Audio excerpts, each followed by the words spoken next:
Hi all, welcome back to my channel. എന്തൊക്കെയുണ്ട് വിശേഷങ്ങൾ? സുഖം തന്നെയല്ലേ എല്ലാവർക്കും?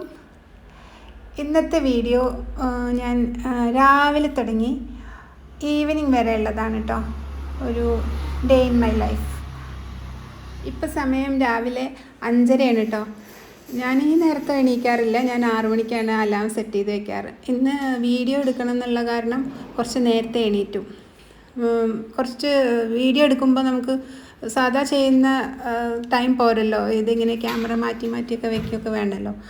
അപ്പോൾ നമ്മളെ പണികളൊന്നും അത്ര സ്പീഡിൽ നടക്കില്ല വീഡിയോ എടുക്കണ ദിവസം. അപ്പോൾ ഞാൻ കുറച്ച് നേരത്തെ എണീറ്റതാണ്. അല്ലെങ്കിൽ ഞാൻ 6 മണിക്കാണ് അലാം സെറ്റ് ചെയ്ത് പിന്നെ അങ്ങോട്ട് ഓടിപ്പാഞ്ഞിട്ടുള്ള ഒരു പണിയായിരിക്കും. അപ്പോൾ വീഡിയോ എടുക്കുമ്പോൾ അങ്ങനെ ചെയ്യാൻ പറ്റില്ല. നമുക്ക് അത്ര സ്പീഡിൽ അങ്ങ് പണികളൊന്നും നടക്കില്ല. അപ്പോൾ കുറച്ച് നേരത്തെ തന്നെ ഞാൻ എണീറ്റതാണ്. ഈ രാവിലെ 5-5:30 എണീക്കാൻ ഭയങ്കര മടിയൊക്കെയാണ്. പക്ഷേ എണീറ്റ് കഴിഞ്ഞാൽ നല്ല രസമാണ്. രാവിലത്തെ ആ ടൈം ഉണ്ടല്ലോ, എണീറ്റ് കഴിഞ്ഞാൽ നല്ലൊരു സുഖമാണ്. രാവിലത്തെ ആദ്യത്തെ പണി ചോറ് വയ്ക്കലാണ് കേട്ടോ. എന്നാലാണത് ഒരു 1.5-2 മണിക്കൂറിൻ്റെ അടുത്ത് അത് ഇങ്ങനെ ഹോട്ട് ബോക്സിനകത്ത് ഇരിക്കണം, എന്നാലേ അത് വാർക്കാൻ പറ്റുള്ളൂ. അപ്പോൾ ആദ്യം തന്നെ എണീറ്റ് വന്ന ആദ്യം തന്നെ അരി അടുപ്പത്തിടും. ഇന്ന് എണീറ്റ് വന്ന് പുറത്ത് കുറച്ച് നേരം ഇരിക്കാനൊന്നും നേരം കിട്ടിയിട്ടില്ല. ഇന്ന് കുറച്ചധികം പണിയുണ്ട്. രാവിലെ തന്നെ ഇന്ന് പൂരി മസാല ഉണ്ടാക്കാമെന്നാണ് വിചാരിച്ചത്. അപ്പോൾ അത് കുറച്ചൊരു പണിയാണല്ലോ രാവിലത്തെ ആ നേരത്ത്. സ്കൂളിൽ പോരാകുമ്പോഴേക്കും അത് റെഡിയാക്കണം, കറി വയ്ക്കണം, അങ്ങനത്തെ ഒരു പണികളൊക്കെ ആകുമ്പം പിന്നെ വെറുതെ ഇങ്ങനെ സിറ്റ് ഔട്ടിൽ പോയിട്ട് എണീറ്റ് അല്ലെങ്കിൽ കുറച്ച് നേരമൊക്കെ എവിടെയെങ്കിലുമൊക്കെ ഒന്ന് റിലാക്സ് ചെയ്തിട്ടൊക്കെയാണ് പണിയൊക്കെ തുടങ്ങുള്ളൂ. ഇന്നിപ്പോൾ അതിനൊന്നും പറ്റില്ല. നേരത്തെ തന്നെ പണിയിലേക്ക് ഇങ്ങനെ ഇറങ്ങി. ഇത് ഇന്നലെ രാത്രി കൊണ്ടുവന്ന പച്ചമുളകാണ് കേട്ടോ. അത് ഞാൻ കഴുകി വെച്ചിട്ടുണ്ടായിരുന്നു. കഴുകി ഇങ്ങനെ ഒരു കോട്ടൺ ടവലിൽ ഇങ്ങനെ വിരിച്ച് വെച്ചിട്ടുണ്ടായിരുന്നു. അപ്പോൾ അത് രാവിലെ ആകുമ്പോഴേക്കൊക്കെ ഡ്രൈ ആയി ഉണ്ടാവുമല്ലോ. അപ്പോൾ അത് ഫ്രിഡ്ജിലേക്ക് എടുത്ത് വയ്ക്കുകയാണ്. പിന്നെ പൂരി മസാലയാണ് ഉണ്ടാക്കുന്നത്. അപ്പോൾ മസാലയ്ക്ക് വേണ്ടിയിട്ടുള്ള പച്ചമുളക് അത് എപ്പോഴേ എടുത്ത് വയ്ക്കുകയും ചെയ്തു. പിന്നെ ഞാൻ രാത്രി കിടക്കുമ്പോൾ പാത്രങ്ങളൊക്കെ കഴുകിയിട്ട് ഇത് എവിടെയാണ് ഇങ്ങനെ വയ്ക്കുക, അതിൻ്റെ വെള്ളമൊക്കെ പോകാനും ഒന്ന് ഡ്രൈ ആവാൻ വേണ്ടിയിട്ട്. അപ്പോൾ അത് രാവിലെ വന്നാൽ അതൊക്കെ ഒന്ന് ഒതുക്കി പെറുക്കി അതിൻ്റെ യഥാസ്ഥാനത്തേക്കൊക്കെ എടുത്ത് വയ്ക്കും രാവിലെ തന്നെ. എന്നിട്ട് പിന്നെ പണിയൊക്കെ ശരിക്കും അങ്ങനെ തുടങ്ങുക. അപ്പോൾ അത് കൗണ്ടർ ടോപ്പൊക്കെ ഒന്ന് ഒഴിയും ചെയ്യുമല്ലോ, അതൊക്കെ അങ്ങനെ എടുത്ത് വെച്ചാൽ. ഇനി ഇതിലേക്ക് പൂരി മസാലയ്ക്ക് വേണ്ടിയിട്ടുള്ള പൊട്ടറ്റോ, സവാളയൊക്കെ എടുക്കുകയാണ്. ഇനി പൊട്ടറ്റോ ഒന്ന് ഞാൻ കുക്കറിലൊന്ന് പുഴുങ്ങുക ചെയ്യുക, എന്നിട്ട് അതിൻ്റെ തൊലി കളയുക ചെയ്യുക. അതാണ് എനിക്ക് കുറച്ചുകൂടി ഈസി. പിന്നെ മസാലക്കറിക്ക് കുറച്ചുകൂടി ടേസ്റ്റും അതാണെന്നാണ് എനിക്ക് തോന്നുന്നത്. നമ്മൾ കഷ്ണം മുറിച്ച് വേവിക്കുന്നതിനേക്കാളും കുറച്ചുകൂടി ടേസ്റ്റ് ഇങ്ങനെ ഉരുളക്കിഴങ്ങ് ഒന്നിച്ച് വേവിച്ച് അതിൻ്റെ തൊലി കളഞ്ഞ് പൊടിച്ച് ചേർക്കുമ്പോഴാണ്.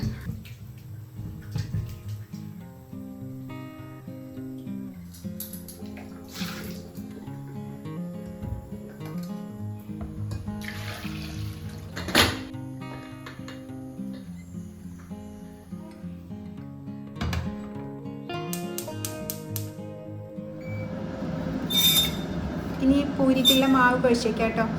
ഞാൻ പൂരി ഉണ്ടാക്കാൻ മൈദയാണ് യൂസ് ചെയ്യാറ്. ഗോതമ്പ് പൊടി കൊണ്ടും ഇടയ്ക്ക് ഉണ്ടാക്കാറുണ്ട്. പക്ഷേ സൂര്യൻ പറയും അതിനത്ര ടേസ്റ്റില്ല, മൈദ കൊണ്ടുള്ളതാണ് അമ്മയെ കുറച്ചുകൂടി ടേസ്റ്റ് എന്ന് പറയും. അപ്പോൾ ശരി, എപ്പോഴെങ്കിലുമൊക്കെ അല്ലേ ഉണ്ടാക്കുള്ളൂ. നമ്മൾ മൈദ എപ്പോഴും അങ്ങനെ യൂസ് ചെയ്യുന്നൊന്നുമില്ലല്ലോ. ശരി, എന്നാൽ ടേസ്റ്റിൽ തന്നെ ഉണ്ടാക്കാം, അവനിഷ്ടമുള്ള പോലെ തന്നെ ഉണ്ടാക്കാമെന്ന് വെച്ചിട്ട് പിന്നെ മൈദ കൊണ്ട് തന്നെ ഉണ്ടാക്കും. നമ്മളിപ്പോൾ എപ്പോഴും മൈദ കൊണ്ടുള്ള പലഹാരങ്ങളൊന്നും ഉണ്ടാക്കണില്ലല്ലോ. എപ്പോഴെങ്കിലുമൊക്കെ ഉണ്ടാക്കുമ്പോൾ പിന്നെ ടേസ്റ്റിലുള്ളപ്പോൾ എന്താ പൂരിക്ക് കുറച്ചുകൂടി ടേസ്റ്റ് അങ്ങനെ തോന്നുകയാണെങ്കിൽ അങ്ങനെ ഉണ്ടാക്കുക.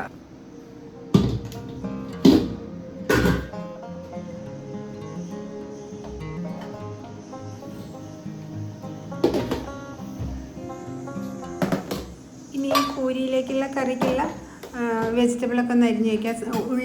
സവാളയും പച്ചമുളകും ചെറിയൊരു കഷ്ണം ഇഞ്ചി, അത് ടേസ്റ്റാണ് അതിലേക്ക് കേട്ടോ. ഒരുപാട് ചേർക്കണ്ട, ഇഞ്ചി കുറച്ചൊരു ചേർക്കുന്നത് നല്ലതാണ്.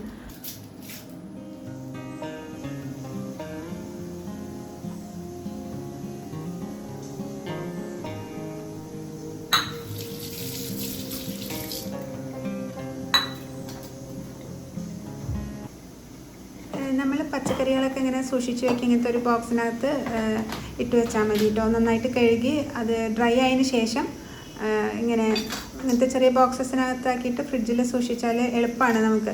പിന്നെ ഈ ഫ്രിഡ്ജിൽ സൂക്ഷിക്കുമ്പോൾ അതിൽ 2 സൈഡിലും ഇങ്ങനെ ടിഷ്യൂ എന്തെങ്കിലും വെക്കണം കേട്ടോ, അല്ലെങ്കിൽ അതിൽ നിന്ന് ഇങ്ങനെ ഒരു ഈർപ്പം വരില്ലേ, അപ്പോൾ അത് അതിൽ തന്നെ ഇങ്ങനെ ഇറങ്ങി ആ വെജിറ്റബിൾ, ഇപ്പോൾ പച്ചമുളകോ ഇഞ്ചിയോ എന്തെങ്കിലും അതിൽ വെക്കണമെന്ന് വെച്ചാൽ അതിങ്ങനെ ചീഞ്ഞ് പോകും പെട്ടെന്ന്. അതിപ്പോൾ എന്തിലൊരു കവറിൽ കെട്ടി വയ്ക്കുകയാണെങ്കിലും നമ്മൾ പെട്ടെന്ന് ചെയ്യില്ലേ, അതിങ്ങനെ ടിഷ്യൂ ഒന്ന് അതിൻ്റെ ഈർപ്പത്തോടെ തന്നെ ഇരുന്നിട്ടാണ് അങ്ങനെ ആവുന്നത് കേട്ടോ. അപ്പോൾ ഇങ്ങനെയൊക്കെ ചെയ്തിട്ടുണ്ടെങ്കിൽ പണി പെട്ടെന്ന് കഴിയും, ഈസി ആയിട്ട് തോന്നും നമുക്ക്.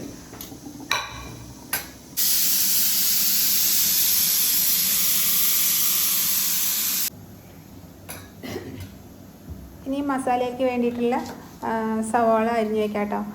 സവോളയും പച്ചമുളകും ഇഞ്ചിയും. ഈ പൂരി മസാല എന്നല്ലേ നമ്മൾ പറയാം, അതിൽ മസാലക്കറി എന്ന് പറയും, മസാല എന്ന് പറയും അല്ലേ. എല്ലായിടത്തും അങ്ങനെ തന്നെ ആയിരിക്കും പറയാൻ തോന്നുന്നുണ്ട്. അതെന്താണാവോ അല്ലേ അങ്ങനെ പറയുന്നത്.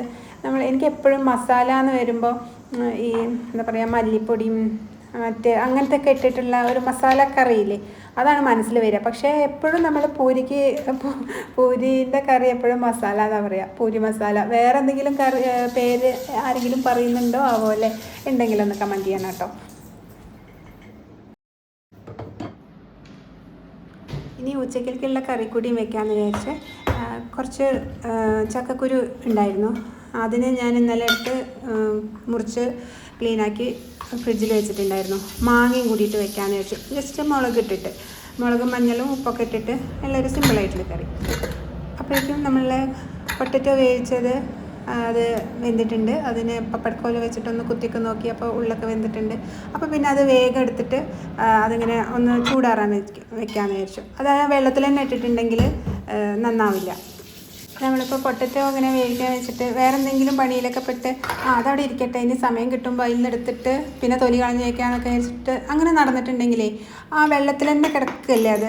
അപ്പോൾ ആ പൊട്ടറ്റോ വെന്തിട്ടുണ്ടായിരിക്കും, പക്ഷേ ആ വെള്ളത്തിൽ തന്നെ അങ്ങനെ കുറേ നേരം കിടന്നിട്ടുണ്ടെങ്കിൽ അതൊരു എന്താ പറയുക, വെള്ളം പിഴിഞ്ഞ പോലെ ഉണ്ടായിരിക്കും. അതിൻ്റെ തൊലി കളഞ്ഞാലും അതിനൊരു ടേസ്റ്റ് കുറച്ച് കുറഞ്ഞ പോലെ ഇരിക്കും. അപ്പോൾ എപ്പോഴും ആ പൊട്ടറ്റോ വെന്ത് കഴിഞ്ഞിട്ടുണ്ടെങ്കിൽ കുക്കർ തുറക്കാറുണ്ടെങ്കിൽ വേഗം തുറക്കുക, എന്നിട്ടത് എന്താ പറയുക, ഒരു പ്ലേറ്റിലേക്ക് മാറ്റി വയ്ക്കുക. അതാണ് എപ്പോഴും നല്ലത്. എനിക്കിതിന് മുന്നേ പറ്റിയിട്ടുണ്ട്, അതാണ് ഞാൻ പറയണത്. അത് പിന്നെ ആ പൊട്ടറ്റോ ഇങ്ങനെ വെള്ളം പിഴിഞ്ഞ പോലെ ഇരിക്കും. അപ്പോൾ ചക്കക്കുരു ഉപ്പും വെള്ളമൊക്കെ ഒഴിച്ചിട്ട് അടുപ്പത്ത് വെച്ചിട്ടുണ്ട്. ഇനി അതിലേക്കുള്ള മാങ്ങ നുറുക്കി റെഡിയാക്കി വെക്കുകയാണ് കേട്ടോ. ഇനി ചക്കക്കുരു എന്ത് കഴിഞ്ഞിട്ടുണ്ടെങ്കിൽ പിന്നെ അതിൽ മാങ്ങ ചേർത്ത് തിളപ്പിച്ചാൽ മതിയല്ലോ. അപ്പോൾ അതിൻ്റെ ഇടയിൽ കൂടെ ഈ പണികളൊക്കെ നടക്കുന്നുണ്ട്. അപ്പോൾ ഓരോന്നിൻ്റെയും ഇങ്ങനെ റെസിപ്പി, ഇതിനിപ്പോൾ പ്രത്യേകിച്ച് റെസിപ്പിയൊന്നുമില്ല ഈ ചക്കക്കുരു കറി, ഇതൊരു സിമ്പിളായിട്ടുള്ളൊരു കറിയല്ലേ. അപ്പോൾ ഞാനിപ്പോൾ മെയിനായിട്ട് പറയുന്നത് ഇപ്പോൾ പൂരി മസാലയാണ് കേട്ടോ. അപ്പോൾ കറി ഉണ്ടാക്കാനുള്ള പാത്രം അടുപ്പത്ത് വെച്ചിട്ടുണ്ട്. അതിൽ വെളിച്ചെണ്ണ പാകത്തിന് ഒഴിക്കുക.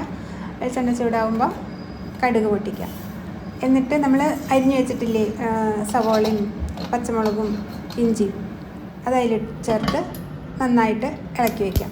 അതൊരു ബ്രൗൺ കളറൊന്നും ആവണ്ട, സവോള ഒന്ന് നന്നായിട്ടൊരു ചെറുതായിട്ടൊരു കളർ മാറുന്നില്ലേ, അതുവരെ ഒന്ന് വഴറ്റി കൊടുത്താൽ മതി കേട്ടോ. പിന്നെ പാകത്തിന് ഉപ്പിട്ട് കൊടുക്കുക. അപ്പോൾ പിന്നെ വേഗം വഴന്ന് വരുമല്ലോ. കുറച്ച് പച്ചമുളകല്ല വേപ്പില ഇട്ട് കൊടുക്കുക.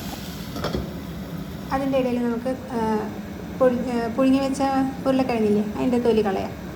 എന്നിട്ട് തൊലി കളഞ്ഞിട്ട് കൈ കൊണ്ടോ അല്ലെങ്കിൽ ഒരു തവി കൊണ്ടോ അല്ലെങ്കിൽ പൊട്ടറ്റോ പൊടിക്കാനുള്ള ഇതില്ലേ അതുകൊണ്ടോ എന്തെങ്കിലും വെച്ചിട്ട് ഒന്ന് പൊടിച്ചെടുക്കുക. ഒരുപാട് ഇങ്ങനെ പേസ്റ്റ് പോലെ ഒന്നും ആക്കണ്ട, ജസ്റ്റ് ഇങ്ങനെ കുത്തി ഇങ്ങനെ പൊടിച്ചാൽ മതി.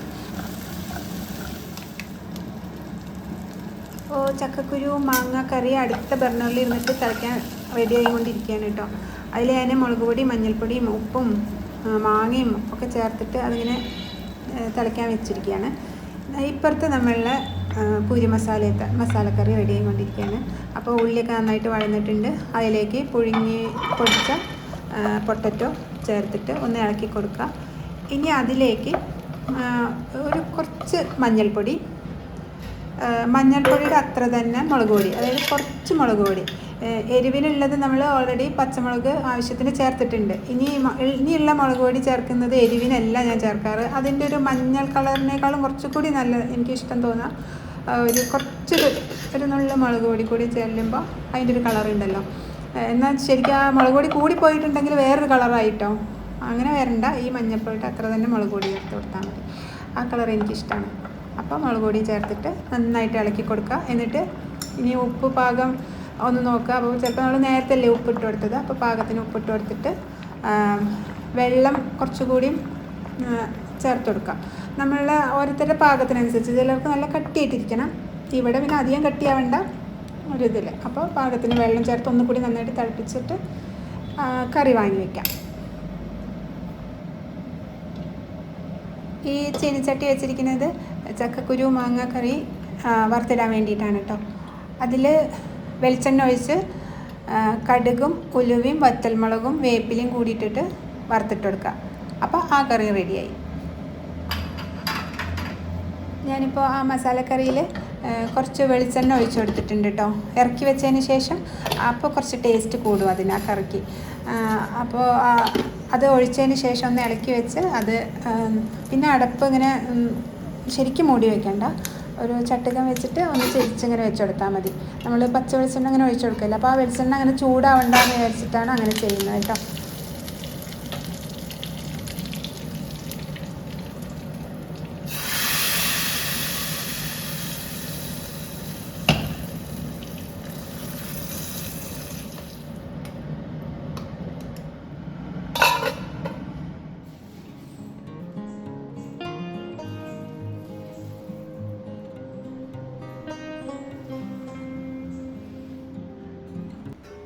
അപ്പോഴേക്കിനും ചോറ് പാകമായിട്ടുണ്ട് കേട്ടോ വാർക്കാൻ. ഇനി ചോറ് വാർത്തതിന് ശേഷം പൂരിക്കുള്ളത് പരത്താം.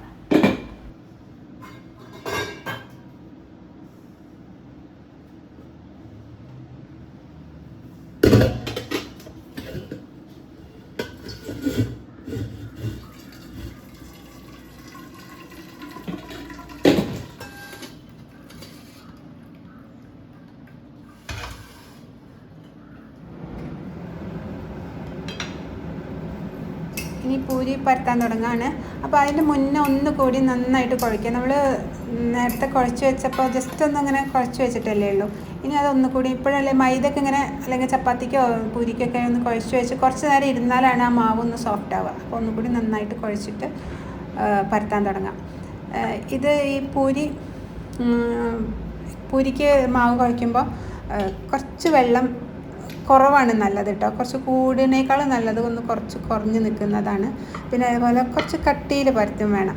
നമ്മൾ ചപ്പാത്തിനേക്കാളും ഇത്തിരി കൂടി കട്ടി കൂടുതലാണ് നല്ലത്. അപ്പോഴാണ് അത് പൂരി ഉണ്ടാക്കുമ്പോൾ ഒന്നുകൂടി പൊള്ളയ്ക്കാനും ഒക്കെ നല്ലത്, അതേപോലെ സോഫ്റ്റായിട്ടിരിക്കാനൊക്കെ നല്ലതെന്ന് തോന്നുന്നുണ്ട്. ഞാനങ്ങനെ ഉണ്ടാക്കുമ്പോൾ എനിക്ക് അങ്ങനെയാണ് തോന്നിയിട്ടുള്ളത്. പിന്നെ പൂരി ഉണ്ടാക്കുമ്പോഴേ ഫുൾ ഫ്ലെയിമിലിട്ടിട്ട് ഉണ്ടാക്കണം കേട്ടോ. അതും വലിയ ബർണറിൽ തന്നെ ഉണ്ടാക്കണം. അപ്പോഴാണ് പൂരി കുറച്ചുകൂടി സോഫ്റ്റായിട്ടിരിക്കുക. പിന്നെ നന്നായിട്ട് പൊള്ളച്ച് വരും ചെയ്യുക. അപ്പോൾ പിന്നെ അധിക നേരം അതിലിട്ടിട്ട് തിരിച്ചു മറിച്ച് ഇടേണ്ട ആവശ്യമില്ല.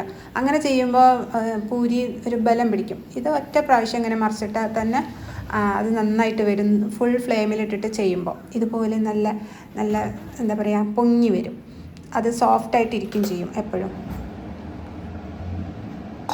ഇനി സൂര്യനുള്ളത് ആദ്യം കഴിക്കാൻ കൊടുക്കാമെന്ന് വിചാരിച്ചു. അവന് 8:30 ബസ് വരും. 8:30 ഇറങ്ങും, 8:40 ബസ് വരും. അപ്പോൾ അവൻ പോയതിന് ശേഷം ഞങ്ങൾക്ക് ഇരിക്കാം. ഇപ്പോൾ ഈ പൂരിയൊക്കെ ഉണ്ടാക്കാനുള്ള ഒരു തിരക്കല്ലേ, അപ്പോൾ പിന്നെ അവനാദ്യം ഭക്ഷണം കൊടുക്കാമെന്ന് വിചാരിച്ചു.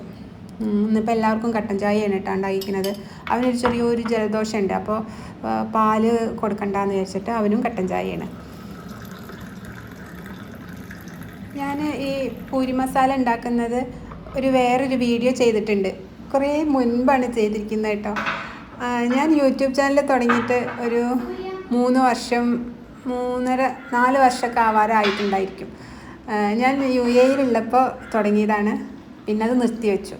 നാട്ടിലേക്ക് വന്നപ്പോൾ പിന്നെ ആ ഒരു ഇതുണ്ടായില്ല ചെയ്യാനുള്ള, എന്തോ അങ്ങനെ യൂട്യൂബ് ചാനലൊന്നും പൊടി പിടിച്ച് കിടന്നു. ഇപ്പോഴാണ് ഞാൻ ഇങ്ങനെ ഇങ്ങോട്ട് വീടൊക്കെ മാറിയപ്പോഴാണ് ഞാൻ വീണ്ടും ചാനലിലൊന്ന് ആക്റ്റീവായത്. അപ്പോൾ അതിൽ അന്ന് ഞാൻ ചെയ്തതുണ്ട് പൂരി മസാല മാത്രം ചെയ്തത്. അത് വേറെ ഇങ്ങനെ വ്ളോഗ് പോലെയല്ല, അത് മാത്രമായിട്ട് ചെയ്തൊരു വീഡിയോ ഉണ്ട്. അതിലിങ്ങനെ ക്ലിയറായിട്ട് എല്ലാം പറഞ്ഞിട്ടുണ്ട് പൂരി മസാല ഉണ്ടാക്കുന്നതിനെ പറ്റിയിട്ടൊക്കെ. അത് ഇനിയിപ്പോൾ ഇങ്ങനെ വ്ളോഗ് കണ്ട് അങ്ങനെ നമുക്ക് എന്തെങ്കിലും ഇപ്പോൾ ചെയ്യാൻ തുടങ്ങുന്ന സമയത്ത് ഇപ്പോൾ പൂരി മസാല എങ്ങനെയാണ് എന്നുള്ളതൊന്ന് അടിച്ചു നോക്കണമെന്നുണ്ടെങ്കിൽ എൻ്റെ പഴയ വീഡിയോ അത് മാത്രമായിട്ടുള്ള ഉണ്ടെന്ന് പറഞ്ഞതാണ് കേട്ടോ. സൂര്യനുള്ള ലഞ്ച് പാക്ക് ചെയ്തതാണ്.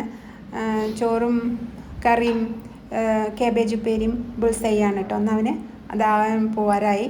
ഇപ്പോൾ ബസ് ഇപ്പോൾ അതിന് വീടിൻ്റെ ഫ്രണ്ടിൽ തന്നെയാണ് ആ സ്റ്റോപ്പ് വരുന്നത്. അപ്പോൾ അവനൊന്നും ഇങ്ങോട്ട് ഇറങ്ങി നിന്നാൽ മതി.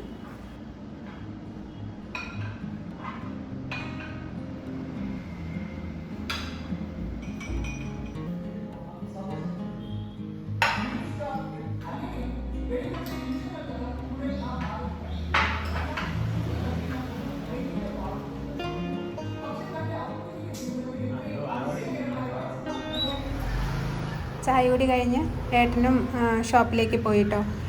ഇനി പാത്രങ്ങളൊന്നും കഴുകി വെച്ചിട്ടൊന്നുമില്ല. ഇനി ഇവിടെ ഒന്ന് നല്ല വെയിൽ വരും മുറ്റത്തൊക്കെ ഈ സമയമാകുമ്പോഴേക്കും. അപ്പോൾ മുറ്റൊക്കെ ഒന്ന് ക്ലീൻ ആക്കിയതിന് ശേഷം ഇനി അകത്ത് ഇനി പാത്രങ്ങളൊക്കെ കഴുകി വയ്ക്കലൊക്കെ അതിന് മുറ്റടിച്ചതിന് ശേഷം ചെയ്യാമെന്ന് വിചാരിച്ചിട്ടൊക്കെ അവിടെ ഇട്ടിട്ട് പോന്നിരിക്കുകയാണ്.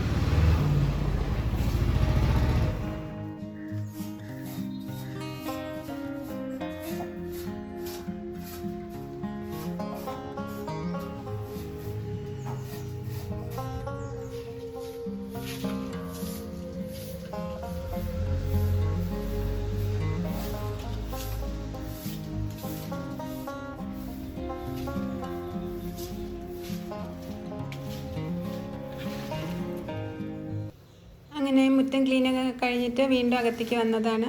അത് ആ പൂരിയൊക്കെ ഉണ്ടാക്കിയതൊക്കെ അങ്ങനെ കിടക്കുകയാണ്. അതൊക്കെ ഇനി പാത്രത്തിൽ കുറച്ച് മൈദ ബാക്കിയിരിക്കുന്നുണ്ട്. അത് പാത്രത്തിലിട്ട് വെച്ചു, ടിന്നിലിട്ട് വെച്ചു.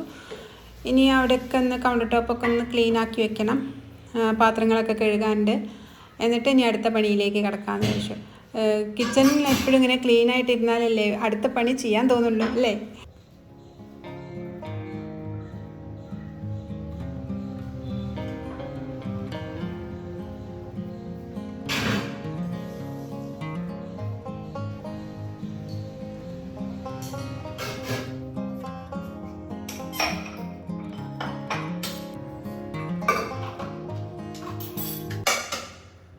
വീഡിയോ എടുക്കലില്ലെങ്കിൽ എൻ്റെ പണി ഇതിനേക്കാളും നേരത്തെ കഴിയും കേട്ടോ. ഈ ക്ലീനിങ്ങും ഇങ്ങനെ കറികളൊക്കെ പാത്രത്തിലാക്കി വെക്കുന്നതൊക്കെ ഈ എടുക്കുന്ന നമ്മളിപ്പോൾ എന്തെങ്കിലും കറി വയ്ക്കുക അല്ലെങ്കിൽ വേറെ എന്തെങ്കിലുമൊക്കെ പണികൾ ഉണ്ടാവില്ലേ കിച്ചണിൽ, അതിൻ്റെ കൂടെ തന്നെ ഞാൻ ഈ പണികൾ ഇങ്ങനെ ചെയ്തുകൊണ്ടിരിക്കും. അപ്പോൾ ആ പണികളും കുക്കിങ്ങും ക്ലീനിങ്ങും എല്ലാം ഒരുമിച്ച് എൻ്റെ അങ്ങനെ തീരും. ഇത് പിന്നെ വീഡിയോ എടുക്കുമ്പോൾ അങ്ങനെ ചെയ്യാൻ പറ്റില്ല. നമ്മളിങ്ങനെ ഓടി നടന്നിട്ട് പണിയെടുക്കുമ്പോൾ ക്യാമറ ഒരു ഭാഗത്തായിരിക്കും, നമ്മളുടെ പണികൾ വേറൊരു ഭാഗത്തായിരിക്കും. അപ്പോൾ അത് നടക്കില്ല. അപ്പോൾ ഇതിൽ കാണിക്കണമെങ്കിൽ കുറച്ചൊന്ന് സ്ലോ ആയാലേ പറ്റുള്ളൂ. എൻ്റെ സ്ഥിരം സ്പീഡ് നടക്കില്ല വീഡിയോ എടുക്കുന്ന ദിവസം. അപ്പോൾ അത് കാരണമാണ് ഇപ്പോൾ ഒത്തിരി പെൻഡിങ് വന്നത് പണികളൊക്കെ. അല്ലെങ്കിൽ ഇതൊക്കെ എൻ്റെ പണികളുടെ കൂടെ കഴിയുന്നതാണ്, കുക്കിങ്ങിൻ്റെ കൂടെ കഴിയുന്ന കാര്യങ്ങളാണ് ഇതൊക്കെ.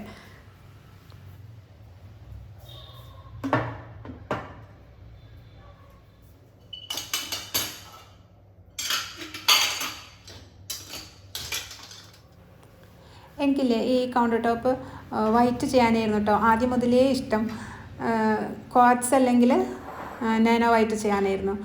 പിന്നെ പലരും പറഞ്ഞു ഈ യൂട്യൂബിലൊക്കെ ഇങ്ങനെ വീഡിയോസ് കാണില്ലേ, അപ്പോൾ ലാസ്റ്റ് ഇത് ഇടാൻ നേരത്തായപ്പോഴേക്കും നമ്മൾ അങ്ങനത്തെ ഒരു വീഡിയോസൊക്കെ കാണുമ്പോഴേക്കും 1-2 വീഡിയോസിൽ പറഞ്ഞു കേട്ടു ഇങ്ങനെ അതിൽ കളർ പിടിക്കുന്നുണ്ട് നന്നായിട്ട്. എത്ര വില കൂടിയ ഗ്രാനൈറ്റ് ആയാലും ഗ്രാനൈറ്റ് അല്ല ക്വാർട്സ് ആയാലും നാനോ വൈറ്റ് ആയാലും അങ്ങനെ കളർ പിടിക്കുന്നുണ്ട്. പിന്നെ അങ്ങനെ വേണ്ടാന്ന് വിചാരിച്ചിട്ട് പിന്നെ അവസാനം ബ്ലാക്ക് ഗ്രാനൈറ്റ് ആക്കി. അതിൽ തന്നെ ഇത് ടെലിഫോണിക് ബ്ലാക്ക് എന്ന് പറഞ്ഞിട്ടൊരു ഗ്രാനൈറ്റാണ്. പിന്നെ അത് അങ്ങനെയാണ് ഇത് ബ്ലാക്ക് കൗണ്ടർ ടോപ്പ് ആയതെന്ന് പറയാം. ഇനി കുളിക്കുന്നതിന് മുന്നേ കുറച്ചുകൂടിയും പണിയുണ്ട്. ഉണക്കമീൻ നേരെയാക്കണം, ഉണക്കമീൻ ഫ്രൈ ആക്കാനുണ്ട്. പിന്നെ വീടൊന്ന് മൊത്തത്തിലൊന്ന് അടിച്ചു വാരി തുടച്ചിടാനുണ്ട്. അപ്പോൾ പിന്നെ കുളിച്ച് വന്നിട്ട് നമ്മൾ മീൻ നന്നാക്കിയാൽ അല്ലെങ്കിൽ ഉണക്ക മീനൊന്നും നന്നാക്കിയിട്ടുണ്ടെങ്കിൽ ആകെ പിന്നെ കുളിച്ചതിന് കാര്യം ഉണ്ടാവില്ലല്ലോ. അപ്പോൾ കുളിക്കുന്നതിൻ്റെ മുന്നേ മീനൊക്കെ ഒന്ന് വൃത്തിയാക്കി വെച്ചിട്ട് പോയച്ചു. ഉണക്കസ്രാവാണ് കേട്ടോ. ഉണക്കസ്രാവ് ഞാനിതേപോലെ ഫ്രിഡ്ജിൽ തന്നെ വയ്ക്കുക. അതിൽ മാന്തളും ഉണ്ട് അപ്പോൾ എല്ലാം കൂടിയിട്ടൊരു എയർ ടൈറ്റ് ആയിട്ടുള്ള കണ്ടെയ്നറിൽ വെച്ചിട്ട് അതേപോലെ തന്നെ ടിഷ്യൂ പേപ്പറൊക്കെ വെച്ച് താഴെ മുകളിലും ടിഷ്യൂ പേപ്പറൊക്കെ വെച്ചിട്ട് അങ്ങനെ ഫ്രിഡ്ജിൽ സൂക്ഷിക്കുക ചെയ്യുക ഉണക്കമീനും. അപ്പോൾ മീനിൻ്റെ ഉണക്ക തൊലിയൊക്കെ കളഞ്ഞ് ചെറിയ പീസസ് ആക്കിയിട്ട് നുറുക്കി ഞാൻ വെള്ളത്തിലിട്ടേക്കാണ്. അപ്പോൾ അത് നല്ല ഉപ്പുണ്ട്, അപ്പോൾ ഒരു 10 മിനിറ്റെങ്കിലും അതിലൊന്ന് വെള്ളത്തിൽ കിടക്കണം. അപ്പോൾ മീനിൻ്റെ ഉപ്പൊക്കെ ഒന്ന് പോട്ടെ, ഞാൻ അടിച്ചു വാരിയിട്ട് വരാം.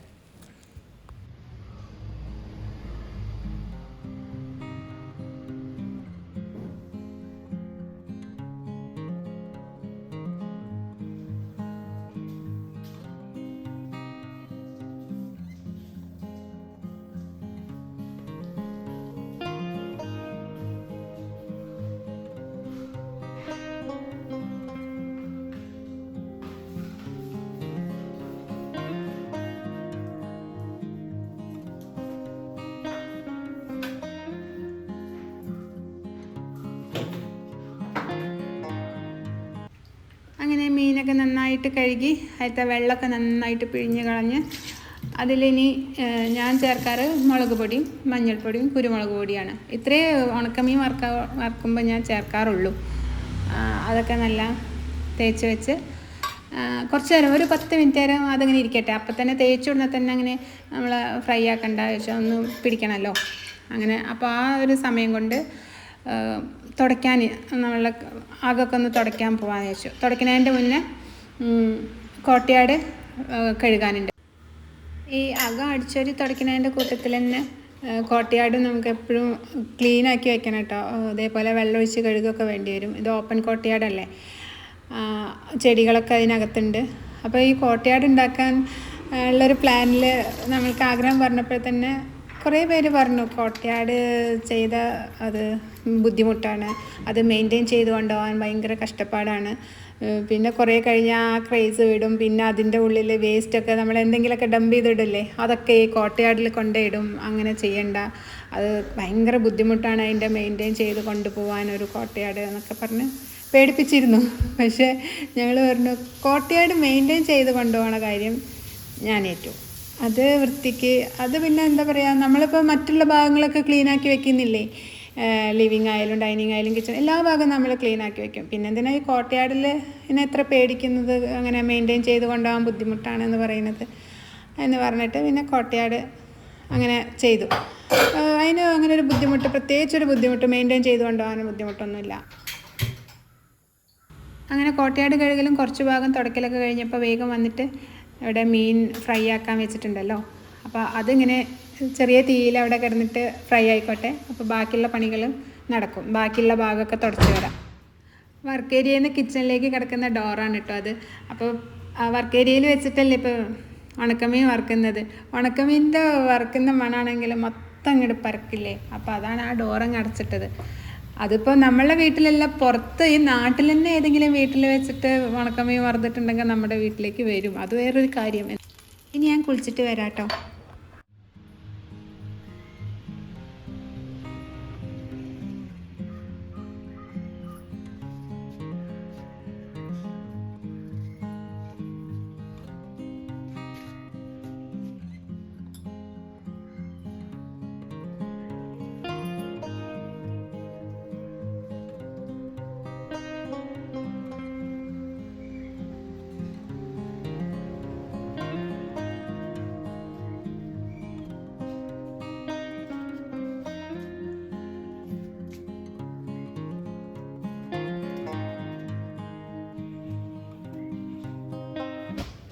ഇനി ഒരു പച്ചടി കൂടി ഉണ്ടാക്കാം. എളുപ്പത്തിൽ ഉണ്ടാക്കുന്ന പച്ചടിയാണ് തക്കാളി പച്ചടി.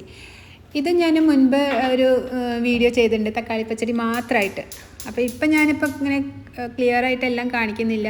അപ്പോൾ അതിൽ ഇനി എന്തെങ്കിലും ഞാൻ പറഞ്ഞു തരാം എന്താണ് എങ്ങനെയാണ് ചെയ്യണത് എന്ന്. ഇനി എന്തെങ്കിലും ഡൗട്ട് ഉണ്ടെങ്കിൽ ആ വീഡിയോ കണ്ടാലും മതി. അപ്പോൾ ഒരു ചീൻചട്ടി അടുപ്പത്ത് വെച്ചിട്ട് അതിൽ വെളിച്ചെണ്ണ ഒഴിച്ച് കടുകും വറ്റൽമുളകും വറുത്തിടുക. അതിലേക്ക് ചെറുതായിട്ട് അരിഞ്ഞ തക്കാളിയില്ലേ, 2-3 നല്ല പഴുത്ത തക്കാളി എടുക്കണേ. അത് നന്നായിട്ട് വഴറ്റുക. കുറച്ച് 2-3 പച്ചമുളകും കീറിയിട്ടോളൂ. എന്നിട്ട് നന്നായിട്ട് വഴറ്റിയിട്ട് അതിലേക്ക് തേങ്ങയും തൈരും ചേർത്തിട്ട് അരയ്ക്കുക. നന്നായിട്ട് അരഞ്ഞു വന്നതിന് ശേഷം ഒരു അര ടീസ്പൂണൊക്കെ മതിയാവും. കുറച്ച് കടുക്, പച്ചക്കടുകില്ലേ, അതും ഇട്ടിട്ട് രണ്ടാമത് അടിക്കുക. അതായത് ആദ്യം തന്നെ ഇതെല്ലാം കൂടി അരച്ചിട്ടുണ്ടെങ്കിൽ കടുക് വല്ലാണ്ട് അരിഞ്ഞു പോകും. അതാണ് തേങ്ങയും തൈരും അടിച്ചിട്ട് ഒന്ന് അരിഞ്ഞതിന് ശേഷം കടുക് ചേർത്താൽ മതി എന്ന് പറയുന്നത്. അപ്പോൾ അതിൽ എരിവിന് വേണമെങ്കിൽ 2 പച്ചമുളക് അതിൽ അരക്കുന്നതിൽ കൂടി ഇടാം കേട്ടോ. എന്നിട്ട് ഈ ഓഫാക്കി വെച്ചതില്ലേ, ഇപ്പോൾ നമ്മൾ തക്കാളി വഴറ്റി ഓഫാക്കി വെച്ചില്ലേ, വെച്ചിട്ടുള്ള ആ ചൂടില്ലേ അതിലേക്ക് ഈ കൂട്ടി ചേർത്ത് കൊടുക്കാം. ഈ തേങ്ങയും തൈരും കടുകൊക്കെ ചേർത്തതില്ലേ അത് ചേർത്ത് കൊടുക്കുക. എന്നിട്ട് നന്നായിട്ട് ഇളക്കുക. പാകത്തിന് ഉപ്പിടാം. ഇത്രയേ ഉള്ളൂ പണി. അപ്പോൾ തക്കാളി പച്ചടി റെഡി. ഇനി ഞാൻ ചോറുണ്ണട്ടെ കേട്ടോ. ഇതൊക്കെ കൂട്ടിയിട്ട്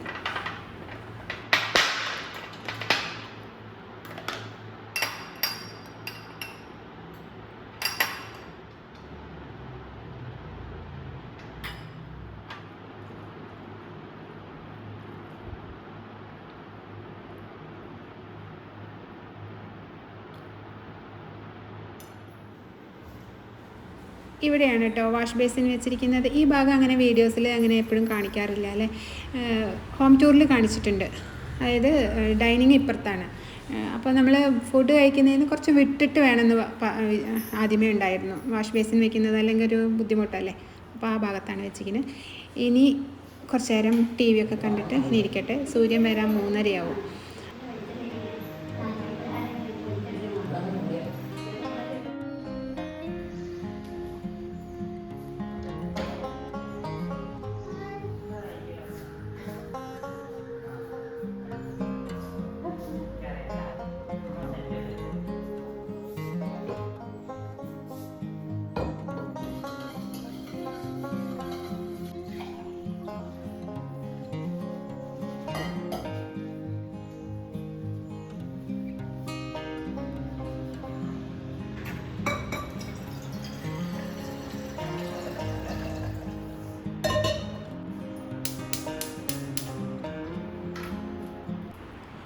ഇന്നിപ്പോൾ അവന് കഴിക്കാൻ ചായയുടെ കൂടെ കഴിക്കാൻ പൂരി മസാല ഉണ്ട് കേട്ടോ. രാവിലെ ഉണ്ടാക്കി വെച്ചതല്ലേ. അവൻ രാവിലെ തന്നെ ഏൽപ്പിച്ചിട്ടുണ്ടായിരുന്നു വൈകുന്നേരം വരുമ്പോൾ പൂരി മസാല ഉണ്ടാവില്ലേന്ന്. അപ്പോൾ അവൻ ചായയുടെ കൂടെ പൂരി മസാല കൂട്ടി കഴിക്കുന്നു. ഞാൻ വെറും കട്ടൻ ചായയും കഴിക്കുന്നു. അങ്ങനെ ചായ കൂടിയൊക്കെ കഴിഞ്ഞു. പാത്രങ്ങളൊക്കെ എടുത്ത് കഴുകി വെച്ചു. ഇനി ചെറിയ പണികളൊക്കെ ഉള്ളൂ. ഡ്രസ്സൊക്കെ ഒന്ന് മടക്കി വെക്കണം. പിന്നെ ഡ്രസ്സ് മടക്കി വെച്ച് കഴിഞ്ഞിട്ട് ഒരു ഉപ്പേരി ഉണ്ടാക്കാനുണ്ട്. വൈകുന്നേരത്തിന് രാത്രിക്ക് ചോറും കറിയാണ്. ഇടിച്ചൊക്കെ കിട്ടിയപ്പോൾ ഞാൻ അതിനെ ചെറിയ പീസസൊക്കെ ആക്കിയിട്ട് ഫ്രിഡ്ജിനകത്ത് സൂക്ഷിച്ച് വെച്ചിട്ടുണ്ടായിരുന്നു. പിന്നെ എളുപ്പമാണല്ലോ അതിനെ ക്ലീനിങ് ഒക്കെ കഴിഞ്ഞിട്ടുണ്ടെങ്കിൽ. പിന്നെ എപ്പോഴെങ്കിലും ഉപ്പേരി ഉണ്ടാക്കാൻ നേരത്ത് ചിലപ്പോൾ രാവിലെയൊക്കെ ഒരു തിരക്കിനിടയിലായിരിക്കും. അപ്പോൾ അതിനൊക്കെ മുറിച്ച് ശരിയാക്കാൻ കുറച്ച് നേരം എടുക്കില്ലേ.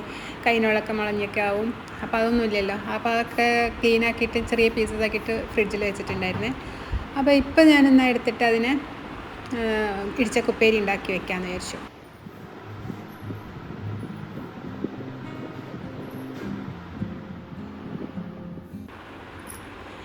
ഇങ്ങനെ ഉള്ള പീസസ് ആക്കിയിട്ടാണ് ഫ്രിഡ്ജിൽ വെച്ചിട്ടുണ്ടായിരുന്നത്. ഇനി 2 തരത്തിൽ ഇടിച്ചക്കുപ്പേരി വയ്ക്കും കേട്ടോ. ഒന്ന് വൻപയറൊക്കെ ഇട്ടിട്ടുള്ള ഇടിച്ചക്കുപ്പേരി. പിന്നെ ഒന്നുള്ളത് ഇതിനെ ഇങ്ങനെ വേവിച്ചിട്ട് ഇടിച്ചിട്ട് അതിൽ തേങ്ങയൊക്കെ ചേർത്തിട്ടുള്ള അങ്ങനെയുള്ള ഉപ്പേരി. ഇപ്പം ഞാൻ ചെയ്യുന്നത് വൻപയർ ഇട്ടിട്ടാണ് കേട്ടോ. അപ്പോൾ ഇതേപോലെ ചെറുതായിട്ട് അരിഞ്ഞിട്ടാണ് ചെയ്യുക അതിന്. അപ്പോൾ ഇതിനെ അരിഞ്ഞ് ഞാൻ കുക്കറിൽ വൻപയർ വേവിക്കാൻ വെച്ചിട്ടുണ്ടായിരുന്നേ. അത് വീഡിയോ അപ്പോൾ ആ സമയത്ത് ക്യാമറ ഓൺ ആക്കിയിട്ടുണ്ടായിരുന്നില്ല, മറന്നുപോയി. അപ്പോൾ അതിൽ കുക്കറിലവിടെ ഉപ്പിട്ടിട്ട് വൻപയർ ഉപ്പിട്ടിട്ട് കുറച്ച് വെള്ളം ഒഴിച്ചിട്ട് വേവിക്കാൻ വെച്ചിട്ടുണ്ട്. അപ്പോഴേക്കും ഇതൊക്കെ നമുക്ക് അരിഞ്ഞെടുക്കാം.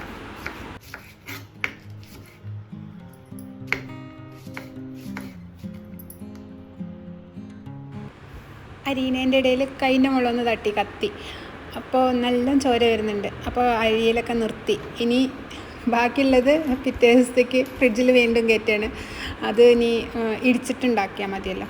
ഇതിപ്പോൾ ഇനി അരിയാൻ നിന്നാൽ ശരിയാവില്ല. കൈൻ്റെ മുകളിൽ നിന്ന് ഇങ്ങനെ ബ്ലഡ് വന്നുകൊണ്ടിരിക്കുക. അപ്പോൾ ചെറിയൊരു മുറിയാണ്, എന്നാലും ഇങ്ങനെ ബ്ലഡ് വരുമ്പോൾ അരിയുമ്പോൾ ശരിയാവില്ല. അപ്പോൾ ഇന്ന് അരിയിലൊക്കെ നിർത്തി. ഇനി ഇതുകൊണ്ടുള്ളൊരു ഉപ്പേരി വയ്ക്കാം കേട്ടോ.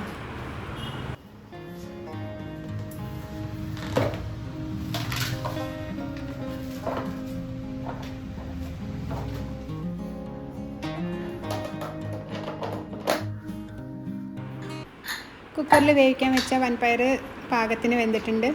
നല്ലോണം വേവിക്കരുത്. അപ്പോൾ നമ്മൾ ഇനിയിപ്പോൾ ഈ അരിഞ്ഞു വെച്ച ചക്കക്കൂടി ഇട്ടിട്ട് ഒന്നുകൂടി വേവിക്കുമല്ലോ, അപ്പോഴേ അത് കറക്റ്റ് ഒരുപോലെ വേവാവാൻ പാടുള്ളൂ. മറ്റേത് ആദ്യം തന്നെ പയർ വേവ് അധികമായിട്ട് വെന്തിട്ടുണ്ടെങ്കിൽ ഇതുപോലെ ഒരുമിച്ച് വീണ്ടും ഇടാൻ പറ്റില്ല ചക്കയുടെ കൂടെ. അപ്പോൾ അതിനനുസരിച്ചിട്ട് വേവിച്ചാൽ മതി. ഇനിയിപ്പോൾ അധികം വെന്ത് പോയിട്ടുണ്ടെങ്കിൽ അതിനങ്ങോട്ട് വേറെ പാത്രത്തേക്ക് മാറ്റിയിട്ട് ചക്ക മാത്രം പിന്നീട് ഉപ്പിട്ടിട്ട് വേവിച്ചാൽ മതി. അപ്പോൾ അതേപോലെ ചക്ക വേവിക്കാൻ വെച്ചിട്ടുണ്ട്. അതിൽ കൂടെ കുറച്ച് പച്ചമുളക് അരിഞ്ഞിടട്ടെ എരിവിനുള്ളത്. എന്നിട്ട് അതിൽ തന്നെ വെള്ളമുണ്ട്. നേരത്തെ വൻപയർ വേവിച്ച വെള്ളമില്ലേ, അത് അതിൽ കുറച്ചുകൂടി ഉണ്ട്. അപ്പോൾ ആ വെള്ളം മതി ചക്ക വേവാൻ കേട്ടോ. അപ്പോൾ അതിൽ കുറച്ച് പച്ചമുളക് അരിഞ്ഞിടാണ്. ഇനി ഒന്ന് കുടഞ്ഞതിന് ശേഷം, അല്ലെങ്കിൽ അടിയിൽ പയർ ഇങ്ങനെ നിൽക്കും. അപ്പോൾ ഒരുമിച്ചാകാൻ വേണ്ടിയിട്ടൊന്ന് കുടഞ്ഞിട്ട് ഒന്ന് വേവിച്ചെടുക്കാം. ഇനി അത് വെന്ത് വരുമ്പോഴേക്കും കുറച്ച് ഉള്ളി ഞാൻ നന്നാക്കി വെച്ചതുണ്ടായിരുന്നു എൻ്റെ അടുത്ത്, ചെറിയ ഉള്ളി കേട്ടോ. ചെറിയ ഉള്ളി ചതച്ചെടുക്കണം. പിന്നെ വേപ്പില, പിന്നെ അതിലേക്ക് വറുത്തിടാൻ വേണ്ടത്, പിന്നെ മുളക് ക്രഷ് ചെയ്ത് വെച്ചിട്ടുണ്ട്, വറ്റൽ മുളകില്ലേ, അതും മതി. പിന്നെ കടുകും വെളിച്ചെണ്ണയും. കുക്കറിൽ വേവിക്കാൻ വെച്ച ചക്ക ഇപ്പോൾ വെന്തിട്ടുണ്ടാവും കേട്ടോ. അപ്പോൾ അത് ഇറക്കി വെച്ചിട്ട് വറുത്തിടാൻ വേണ്ടിയിട്ട് വേറൊരു പാത്രം വെച്ചിട്ടുണ്ട്.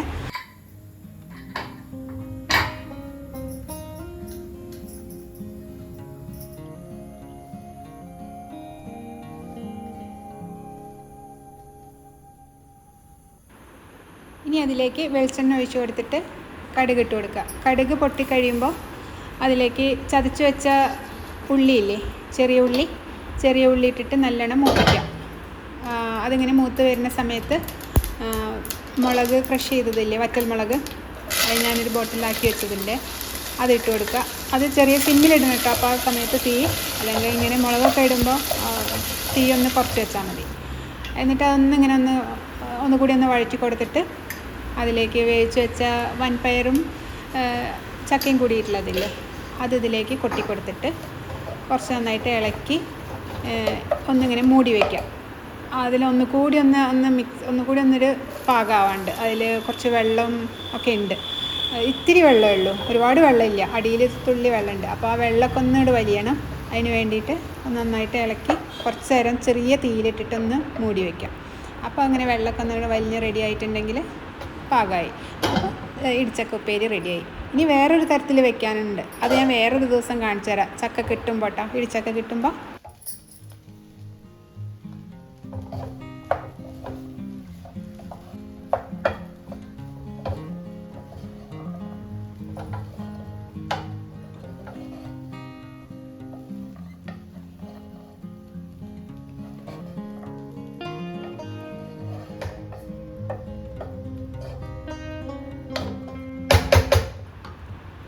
ഇപ്പോൾ സമയം വിളക്ക് കത്തിക്കാറായി കേട്ടോ.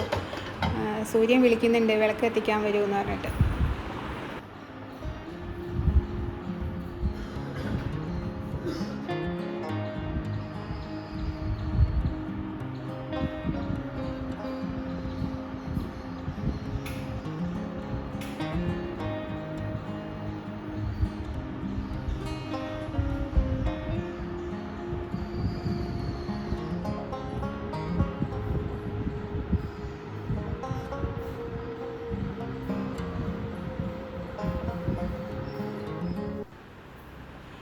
വീടിൻ്റെ ഈ ഭാഗം പാറ്റിയോ സെറ്റ് ചെയ്യാനുള്ളതാണ് കേട്ടോ. അപ്പോൾ അവിടെ കുറച്ച് അധികം ചെടികളൊക്കെ ഒന്ന് ശരിയാക്കി ഇടണം.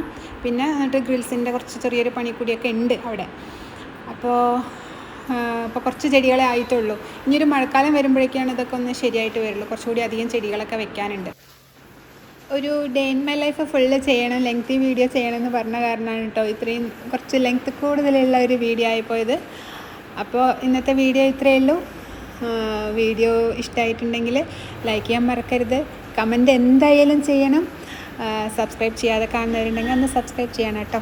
അപ്പോൾ താങ്ക്സ് ഫോർ വാച്ചിങ്, ബൈ.